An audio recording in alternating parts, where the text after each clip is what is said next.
Isang patay sa pananaksak sa loob ng Barangay Hall sa Negros Oriental. Wala namang buhay nang matagpuan na isang lalaki sa bakanteng lote sa Antipolo, Rizal. Saksi, si Bea Pinla. Nakadapa at wala ng buhay ang isang lalaki nang matagpuan sa isang bakanteng lote sa Barangay San Jose sa Antipolo, Rizal nitong Martes ng umaga.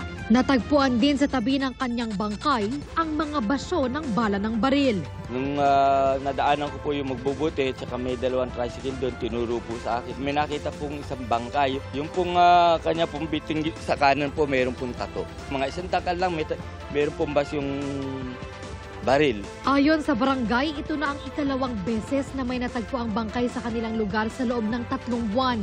Kinilala na ng mga kaanak ng biktima ang bangkay at may tinitignan ng person of interest ang pulisya.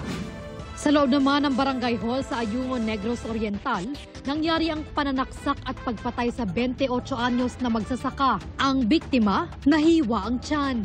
Nasaksak din sa iba't ibang bahagi ng katawan kaya kritikal ang lagay ng kamag-anak niyang senior citizen. Base sa investigasyon ng mga pulis, kalagitnaan ng fiesta nang magwala umano sa open disco ang suspect bunsod ng kalasingan. Lasing din umano ang dalawang biktima na kasamang dinala sa Barangay Hall.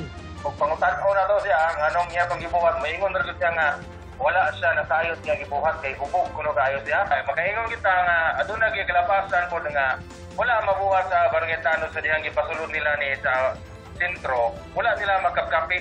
Batay sa investigasyon, wala namang alitan sa pagitan ng tatlo. Nahaharap sa patong-patong na reklamo ang suspect. Hindi siya nagbigay ng pahayag. Para sa GMA Integrated News, ako si Bea Pinla, ang inyong saksi. Mga kapuso, maging una sa saksi. Mag-subscribe sa GMA Integrated News sa YouTube para sa iba't ibang balita.